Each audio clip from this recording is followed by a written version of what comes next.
No one lives through this. When a saber-tooth locks its jaws around your rib cage, you're not wounded. You're dead. Your spine snaps. Your lungs collapse.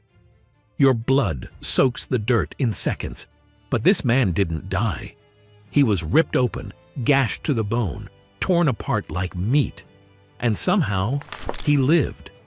And what he did next wasn't survival. It was war. Because he didn't run. He turned and made the apex predator bleed. This is not a myth. It's not a campfire story. It's a forensic crime scene from 20,000 years ago, and it's soaked in blood. He has no name in your history books, but in the dirt, he left a legacy. Archaeologists found his skeleton deep inside a collapsed cave system in southern Europe. Femur shattered, rib cage punctured, spine clawed, but the wounds had healed. Not some of them, all of them. That means one thing: he didn't die in that fight. He crawled away from it. And when researchers pieced together the scene, what they found was something even more horrifying.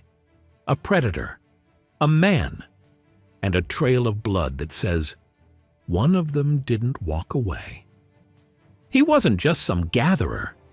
This man was a predator. Stone blades strapped to his thigh, spear worn from kills. He'd hunted cave lions, crushed skulls with river rocks, gutted boars in the snow. But that morning, something was wrong. The silence was wrong. No birds, no insects, just wind. He thought he was the hunter, but something was watching him. Something ancient, silent, and ready. It dropped from a ledge with the weight of a landslide. Smilodon fatalis, the saber-tooth. 3 feet at the shoulder, fangs longer than Kale's forearm.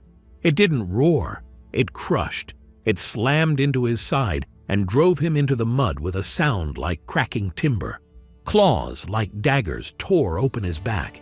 His spear didn't even pierce its hide. It snapped like a twig on impact. The cat grabbed his leg in its jaws and bit down. Bone cracked. Flesh tore. His scream was pure, primal agony. He should have blacked out. Instead, he grabbed a rock. Most people die quiet. He didn't. He rammed the stone into the saber-tooth's face. Again and again and again.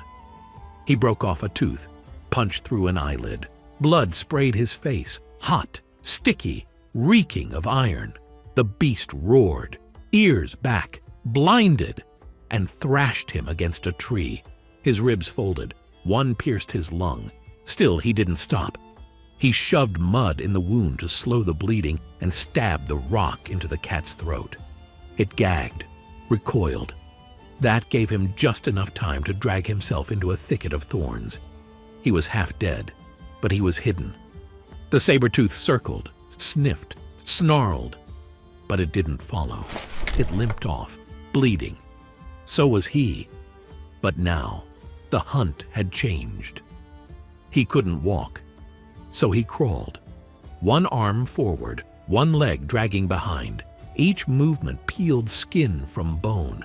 Every breath wheezed blood from his mouth. But he kept going, not toward safety, but toward revenge. Modern trauma surgeons say no modern human could survive this. He lost nearly 40% of his blood, had multiple compound fractures, torn muscle, collapsed lung, but the rage kept him warm. He knew the beast would come back. Wounded predators get desperate, erratic. They circle.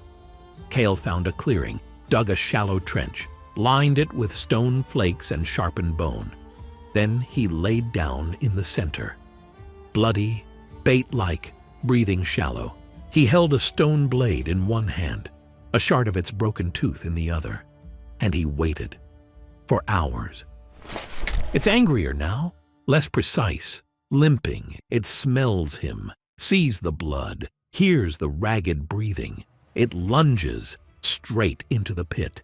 Its front legs hit bone spears. It howls in rage. Cale rises with the last of his strength, screaming like a dying god, and drives the saber-tooth's own tooth into its eye. It snaps. Deep.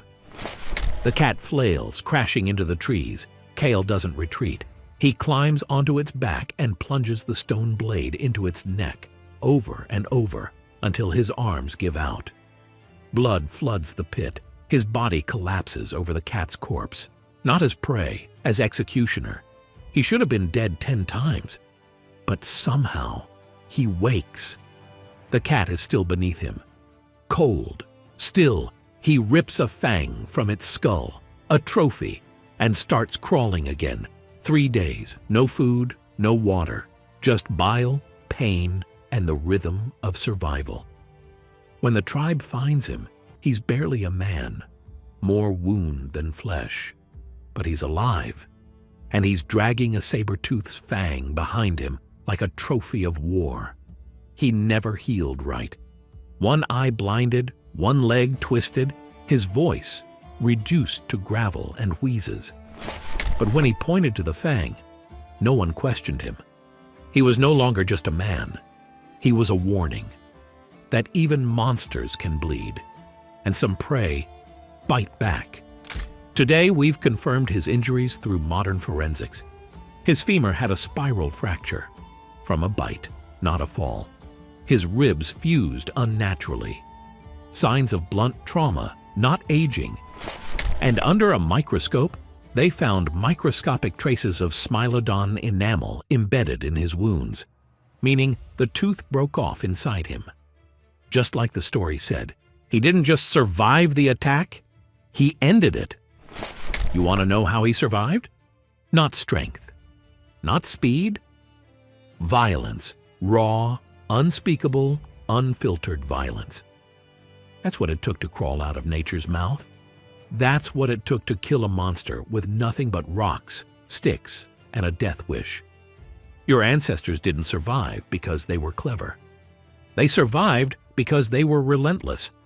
And Cale, whether that was his name or not, was the definition of prehistoric fury.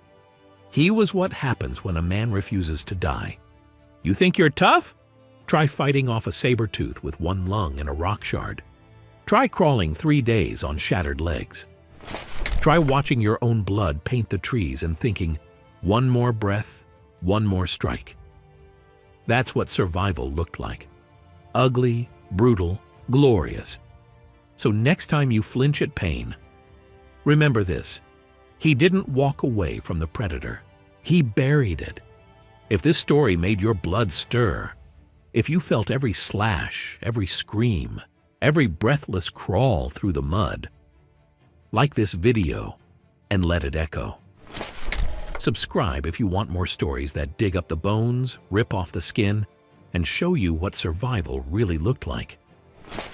And in the comments, tell us, what would you do with a saber-tooth's tooth buried in your thigh? Would you beg, run, or grab a rock and go down swinging?